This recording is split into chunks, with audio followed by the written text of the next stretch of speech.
Bom dia a todos. Que Jesus nos ampare e nos ilumine nesta manhã. Nós vamos falar um pouco a respeito desse tema, evolução do ser pelo conhecimento. Leon Denis, que viveu de 1846 até 1927, contemporâneo de Kardec, grande colaborador da doutrina espírita e já preparado pelos espíritos, caso Kardec viesse a ter algum problema, falhasse na sua codificação, na codificação da doutrina, Leon Denis assumiria o seu posto. E ele, no seu livro, O Problema do Ser, do Destino e da Dor, ele diz o seguinte, que o espírito repousa no mineral, agita-se no vegetal, sonha no animal e desperta no homem. Isso ele retrata a concepção e a evolução do espírito na sua primeira fase de concepção. E aí nós buscamos pelo psicólogo humanista americano Abraham Maslow.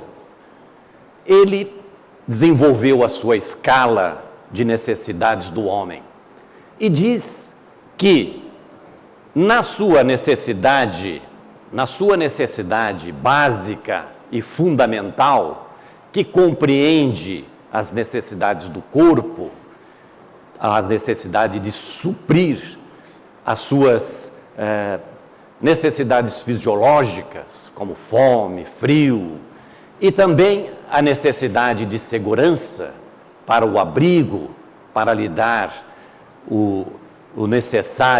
a necessária segurança, e como também as suas necessidades sociais.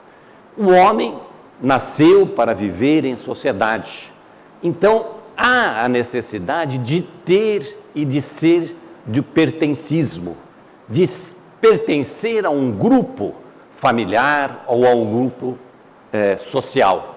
Sem o que esses motivos básicos e fundamentais passam a ser desmotivador na vida do homem. E aí ele se degrada lenta e continuamente. Após satisfeito essas necessidades básicas, o homem tem outra necessidade de status e também a necessidade de autorrealização. Diz Maslow que a partir deste momento, a busca pelo status e pela autorrealização só pode ser conquistada a partir do momento em que nós reunamos conosco as habilidades e o conhecimento. Através do conhecimento e de todas as habilidades que vamos percorrendo, adquirindo, desenvolvendo na nossa vida, nós temos o quê? Podemos ter status de demonstrar algo de nós, algo da nossa consciência, algo da nossa formação. E aí, a partir do momento em que a pessoa, que o homem adquire a sua autorrealização, é no patamar que ele alcança os seus objetivos a partir da congregação de todas as habilidades e seu conhecimento que ele desenvolveu na sua jornada. A partir desse momento, ele quer transcender, fazendo com que as suas necessidades espirituais também possam mais claramente ser alcançadas. E aí, nós, espíritas, temos consciência da evolução do ser e da sua constante transformação. E com isso necessitamos de metas, valores para a nossa vida, rotas para crescer e boas escolhas e objetivos. Todos nós precisamos disso. Não podemos ficar inerte com ideias muito resistentes na questão da evolução. O homem, nós sabemos, né? Temos que aquelas perguntas que constantemente fazemos, paramos e pensamos: quem sou eu? Da onde vim? Para onde vou? O que quero para a minha vida? Então há necessidade de termos objetivos. E os nossos objetivos só alcançamos através de metas. Mas temos que saber traçar essas metas, porque metas muito além da nossa capacidade podem gerar frustração. Metas muito abaixo do que podemos alcançar também pode nos gerar desânimo. Então, qual é o tempero certo? Qual é o momento certo para desenvolvermos as nossas metas durante a nossa vida? Há que existir um planejamento anualmente, mensalmente, semanalmente, do que vamos fazer, o que queremos agregar na nossa vida, para que, ao findar de um ano, por exemplo, tenhamos conquistado um objetivo que traçamos no início. Aí, devemos ter confiança em nós mesmos, né? Cuidarmos da nossa autoestima e de nos valorizarmos. Sócrates, o grande estudioso, filósofo, já dizia 3.000 anos atrás: conhece-te a ti mesmo. E esse conhecer a nós mesmos parte da reflexão que devemos fazer constantemente, permanentemente nas nossas vidas. Quem sou eu, na verdade? Qual é que está dentro de mim? E ninguém melhor do que nós mesmos para nos autoavaliarmos diariamente. Como fazia Santo Agostinho, fazia aquela reflexão e diariamente ele fazia uma retrospectiva no final do dia do que havia feito de certo ou de errado para poder renovar-se num novo dia. Então, conhecendo a nós mesmos, nós vamos encontrar a nossa potencialidade, que todos nós temos, com certeza. Sempre há tempo de alcançarmos os nossos sonhos e os nossos objetivos. O que é o tempo para o espírito? Temos um exemplo de Dr. Edson Cambucci, que se formou em medicina aos 82 anos. Então, o que é o tempo para o espírito? Nós temos uma média de vida no Brasil, pegando daqueles que desencarnam em tenra idade até os que desencarnam em maior idade, aí temos um tempo médio em torno de 76, 77 anos, no Brasil todo.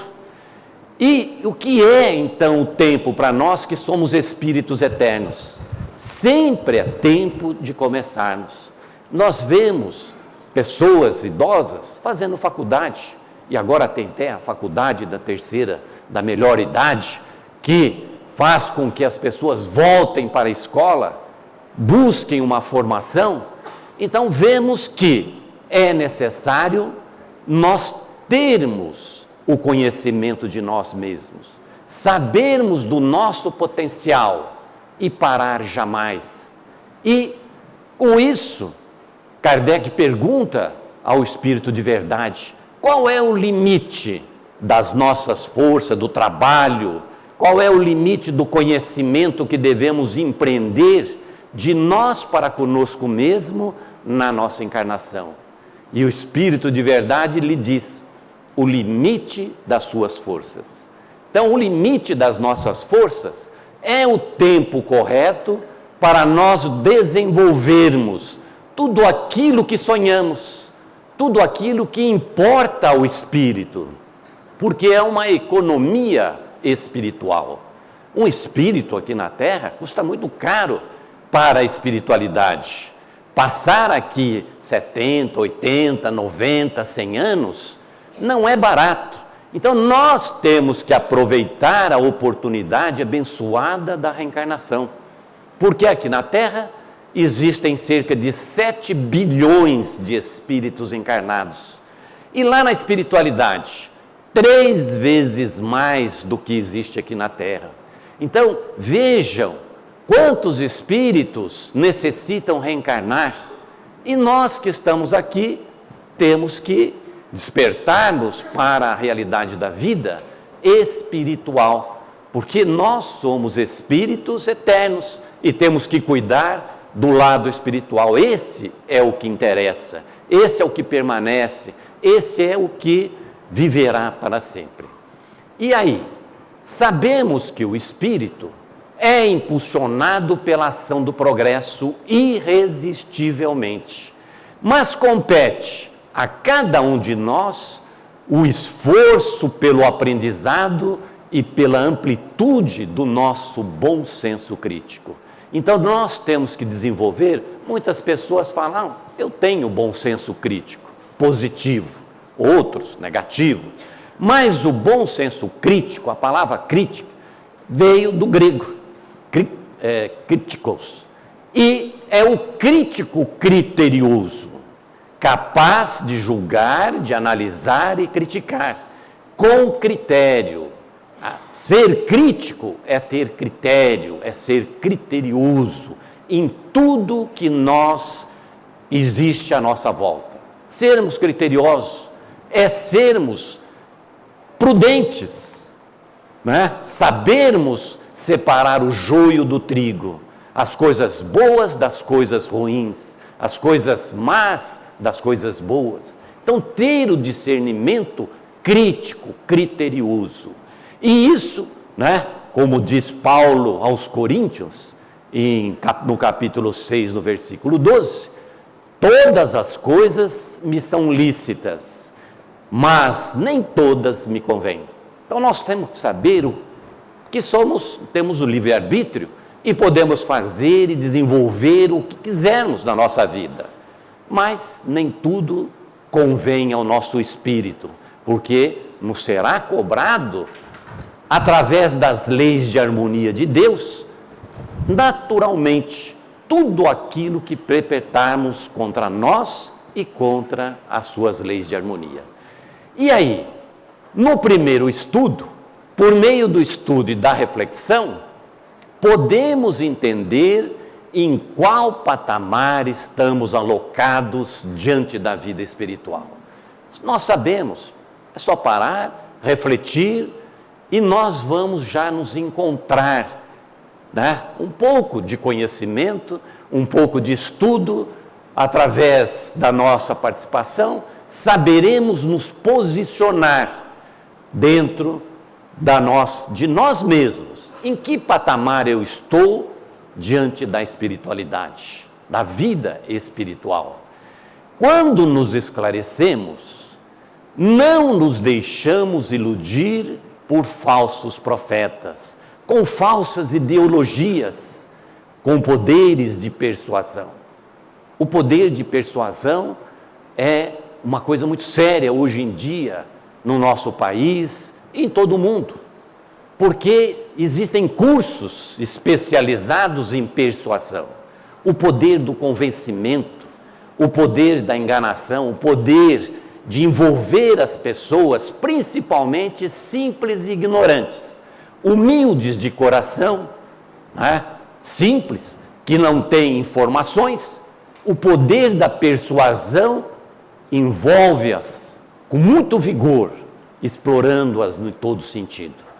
Anseiam, muitas vezes, esses falsos profetas, em poder absoluto, excêntrico, e ao conquistarem por meio da promoção de falsas promessas, ilusões e de facilidades efêmeras, difundem o escárnio, a subjugação, a intolerância, a corrupção, arrebatam sonhos e produzem a degradação social e humana. Então ficamos expostos a esses falsos profetas que são inescrupulosos. Mateus, no capítulo 24, no versículo de 4 a 24, diz: se levantarão falsos profetas que farão grandes prodígios e maravilhas tais que, se fora possível, e até os escolhidos se enganariam. E ele diz, Jesus, quando expulsou os vendilhões do templo de orações, lhes disse: vós fizeste da minha casa um covil de ladrões. Então nós vemos os falsos profetas agirem de todas as partes à nossa volta. É muito comum abrir os jornais, as revistas e encontrarmos falsos profetas. Aqueles que montam verdadeiros templos, que vivem em verdadeiras etapas de poder, dentro da nossa sociedade, e estão ali prontos para disseminar, difundir a sua falsa, as suas falsas profecias, com muitas vezes interpretando erroneamente as palavras de Jesus, o Evangelho, a Constituição, quer que seja. Então há necessidade, todo aquele que vive à margem do conhecimento, do aprendizado, da informação, fica refém e vulnerável às falsas promessas e às falsas ilusões. E isso facilmente, pela falta do conhecimento, pela simplicidade, pelo amor grande no coração, facilmente somos presas para esses falsos profetas. É essencial investirmos no nosso conhecimento, no aprendizado e no saber eterno. Então muitas pessoas falam assim, eu não gosto de ler porque eu leio hoje, a semana que vem já não me lembro mais nada. Lê do engano. Por quê? Todo estudo, toda leitura, todo aprendizado, e momentaneamente podemos pensar que esquecemos, mas não, ficam gravados nos recônditos da nossa alma, da nossa consciência, no arquivo mental que temos dentro da nossa mente. O espírito carrega consigo, de uma encarnação para outra, de uma vida para outra, o seu arquivo mental. São coisas que não se perdem. Deixamos tudo para trás materialmente, mas aquilo que desenvolvemos, que estudamos, aprendemos, fica. E no momento certo, na hora oportuna, onde precisarmos reativar esses arquivos, ali estarão e florarão no momento certo e na hora oportuna. Então, o saber é eterno, pertence ao espírito e ele jamais se perderá ao longo da sua evolução. Sócrates, o filósofo, também dizia: tudo sei que nada sei.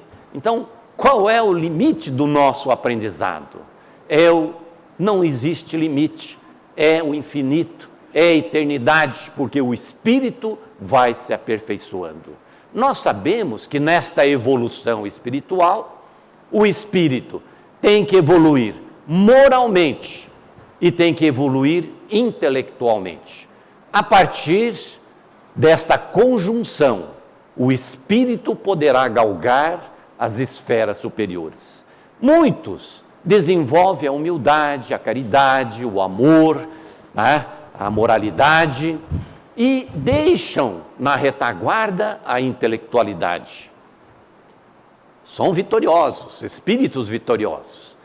Mas outros desenvolvem a intelectualidade, a inteligência, a astúcia, a persuasão, mas deixam para trás a moralidade, o amor, e acabam se comprometendo diante da espiritualidade.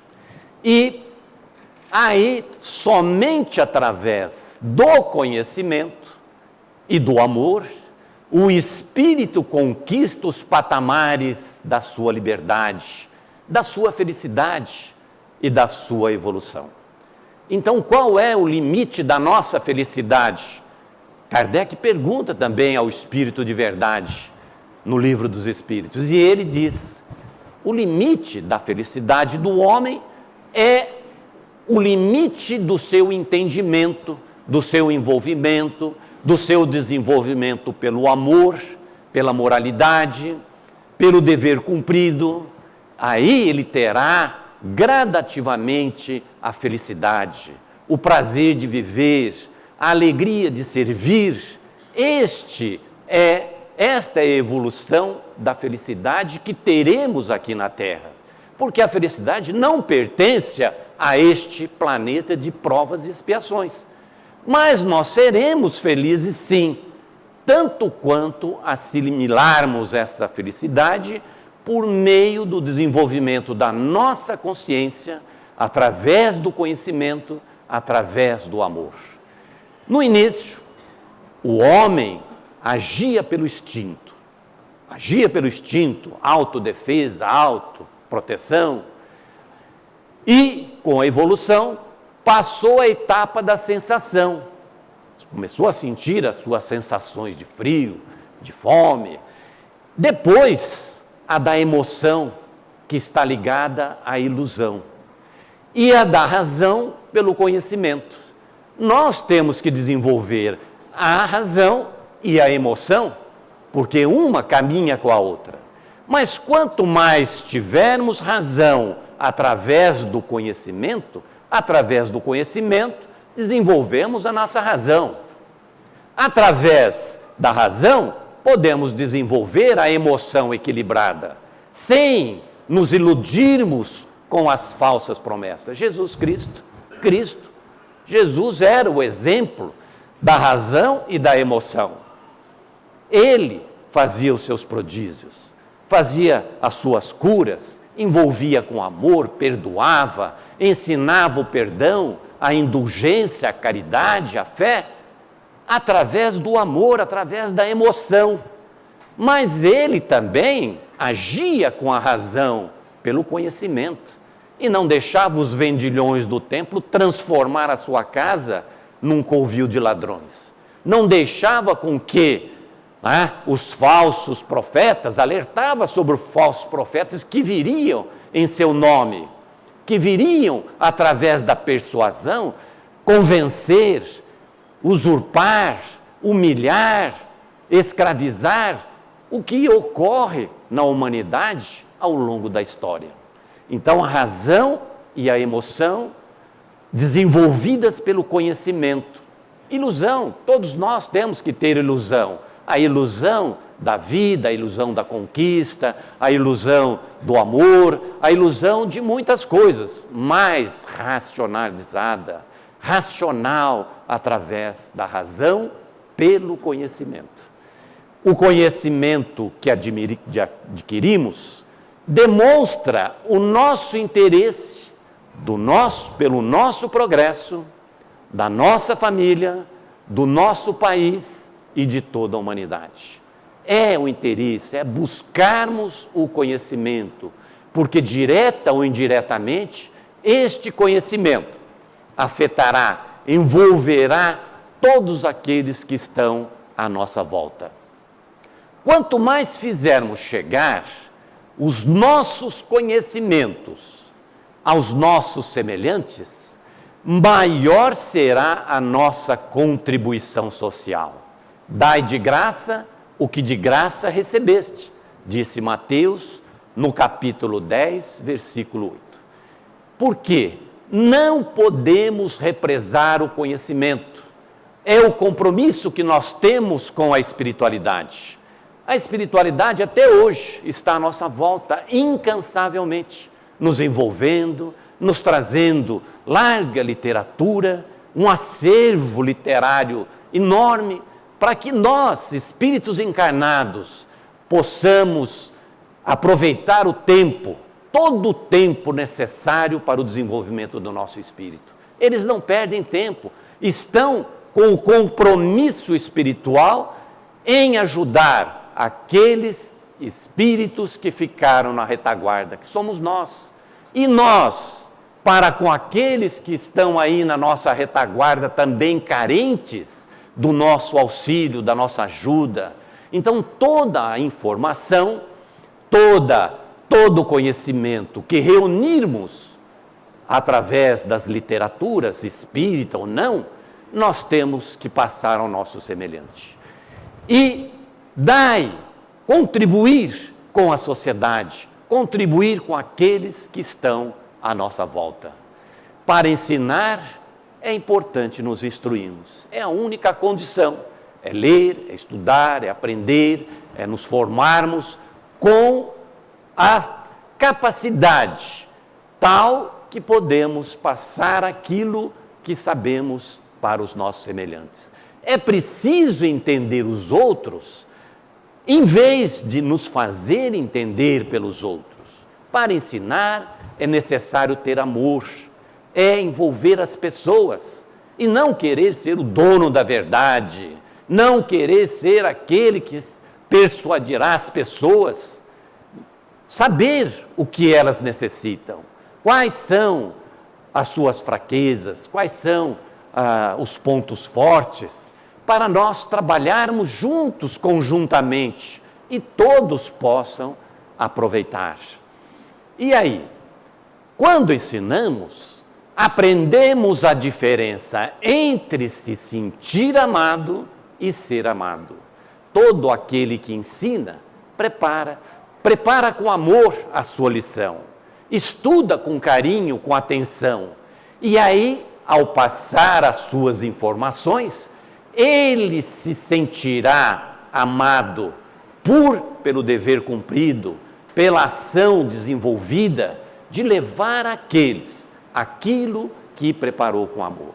Não importa o nosso grau de escolaridade, basta termos amor, humildade no coração, seremos grandes professores, porque professor é aquele que não exige nada, é um ministério de amor, e sempre será um ministério de amor e de desprendimento. A doutrina espírita nos concita ao crescimento moral pelo exercício do bem. Na nossa casa é um celeiro de atividades que nos serve como exercícios para estimular o nosso lado bom, estimulando a nossa humildade, estimulando a nossa moralidade, o nosso equilíbrio. Este é o lado em que a doutrina espírita oferece para nós, com amor, com carinho, dentro da nossa casa, inúmeras atividades que alcançam o nosso próximo, o nosso semelhante, para o desenvolvimento do amor. Incentiva-nos ao estudo e ao aprendizado. Porque aqui também existem inúmeros cursos, as obras básicas, complementares da doutrina espírita, que estão à disposição. Cerca de 300 a 400 pessoas circulam pelos nossos livros, buscando a instrução, buscando a informação, reunindo-se em grupos, como verdadeiras famílias, em todos os livros. Vemos aqui as terças, esse estudo da doutrina espírita, das obras de Allan Kardec. Conhecereis a verdade, e a verdade vos libertará, disse Jesus. Então nós não podemos parar, sempre é tempo. Até quando? Até o limite das nossas forças. No capítulo 6º, no item 5 do Evangelho segundo o Espiritismo, o Espírito de Verdade diz: Espíritas, amai-vos, eis o primeiro mandamento. Instruí-vos, eis o segundo. Então, o Espírito de Verdade, há 150 anos já dizia lá, para nós espíritas, que nós temos que desenvolver o amor, através da caridade, da indulgência, e temos que desenvolver, nos instruirmos o conhecimento, através do conhecimento, através da nossa alegria, da nossa participação. Eu não sou ainda o que planejei. Eu não sou ainda o que Jesus planejou para mim. Eu não sou ainda aquilo que esperam de mim. Mas eu já sou melhor do que era. E graças a Deus, ainda tenho a possibilidade de trabalhar e de me aperfeiçoar a cada dia. Emmanuel, muito obrigado a todos.